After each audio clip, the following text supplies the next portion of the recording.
This is very dramatic. John was out shopping with his wife when he had what doctors call sudden cardiac arrest. It's so sudden you have only a small chance of survival. As you can see, John did survive, and he's allowed us to show you what happened. In the next 5 minutes, you'll see someone being brought back to life. Talk about teamwork.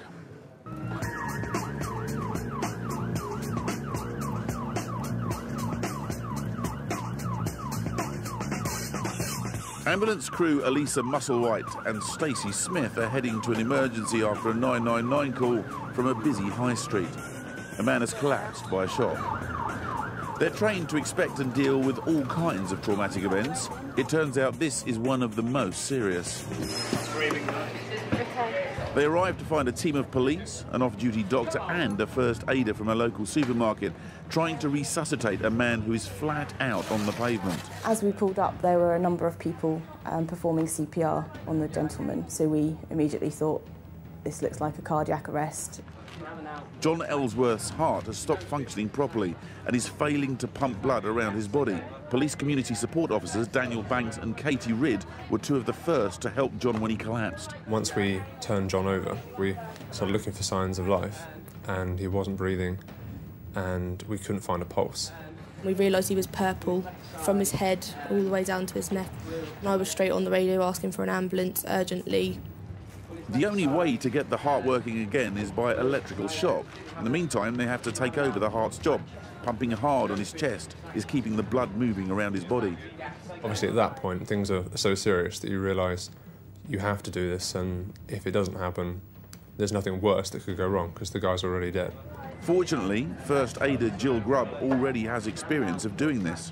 You do have to be really full on with it. You know that you've got to be quite violent about it, and I have been told that you do have to almost break the ribs with the pressures. You just go for it. You just do it. Elisa immediately gets a portable defibrillator ready. It's the essential piece of equipment that John needs to survive. Shock advice.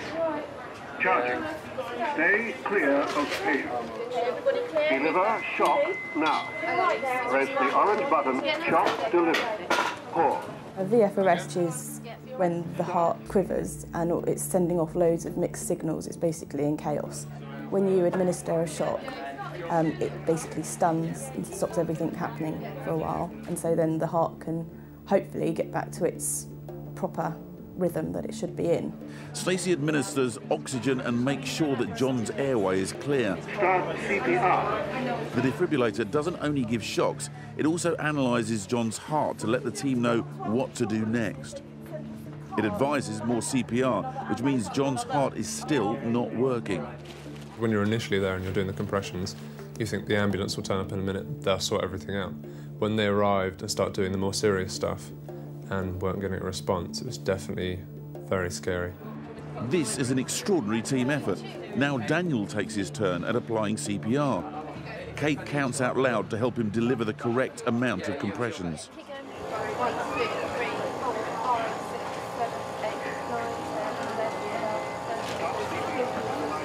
Stay clear of patient. It's time for another shock. Advice. You did a shock. Deliver shock now. Press the orange button. Shock delivered. Pause. Again? Start CPR. When they weren't getting any response, I was starting to sort of clutch at straws and think, come on, we've got to get you out of here. We've done so much, you can sort of make it through. And we were all sort of on edge. Elisa knows that if the shocks don't work soon, John's only chance will be the cardiac team at the hospital. You start to sort of weigh up after the first 2 shocks that we'd done hadn't worked. You start sort of thinking of the situation you're in. We're really close to the hospital where it happened. They've got more equipment, a lot better facilities to deal with things like this. The defibrillator advises another shock. Shock delivered. Although all the rescuers remain calm, they're desperately hoping that this one will bring John back to life. 6, 7, 8, 9, 10, 11, 12. On the 3rd time, I could see the pulse coming down sort of his neck.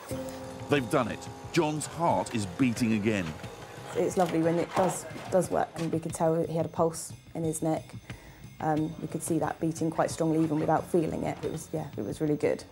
The machine's automatic voice confirms John's heart is beating on its own. Analysing heart rhythm. No shock advised. It is safe to touch the patient. Check for signs of circulation. It's a huge relief, but the team still have to work fast to get John to the safety of the hospital. He's still in danger, really, because we don't know what's caused him to have the cardiac arrest. 1, 2, 3, Another team, Ernie Hatcher and Duncan Wilde, have turned up in time to help get John into the ambulance, where they'll continue their efforts to keep John alive. After the chest compressions and 3 electric shocks from a defibrillator, John's heart has started to beat again, and they've moved him into the ambulance. It's actually quite spontaneously. Yeah. They've inserted a tube into his mouth to remove excess fluid, and they can now check all his vital signs. They're being helped by Ernie Hatcher and Duncan Wilde, who've arrived in a second ambulance. Now approximately 50, VF arrest. Now has output and spontaneous breathing. GCS free, ETA about 2 to 3 minutes. Although John is now breathing, he's far from out of the woods yet. His condition is still critical. Duncan wastes no time setting off for the hospital.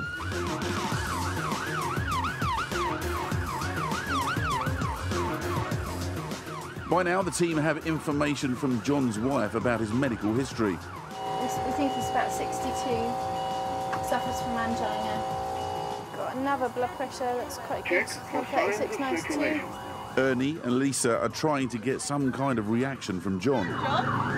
John, can you squeeze my colleague's hand? John, open your eyes for me. He does respond. The team are delighted. Yeah, good boy. Open your eyes. Open one eye. Well done, John. Well done. On the way to the hospital, John. We'll soon get you there. The cardiac hospital emergency team are standing by, hoping John's made it this far. Breathing and outputted. Awesome, guys.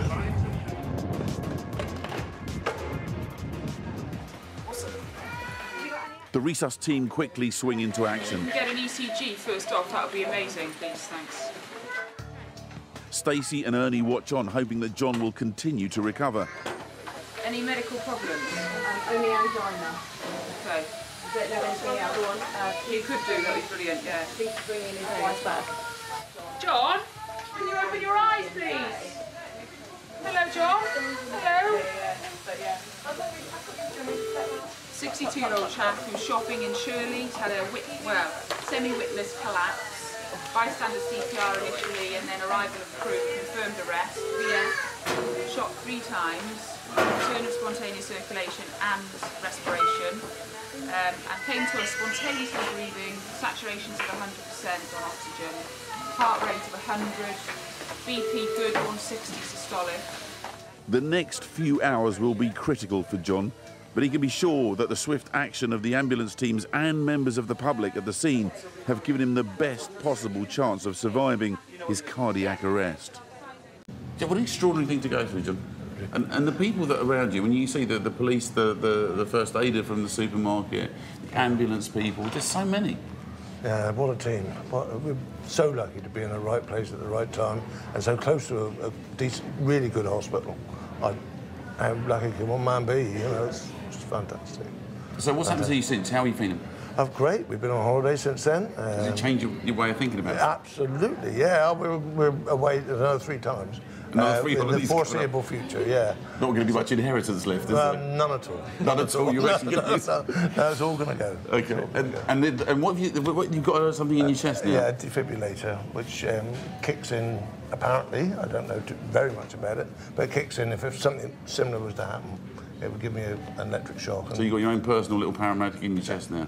That's right. Although the paramedic actually, or the ambulance people were some of the people that you haven't been able to find yet, aren't I they? haven't, no. We have actually put out a call, so if I can get them to you by the end of the programme, we'll do that. All right? We are running out of time, I know, but we will try and do that. Thank you very much, all of you, for coming. Extraordinary story, John. Absolutely extraordinary. Louise?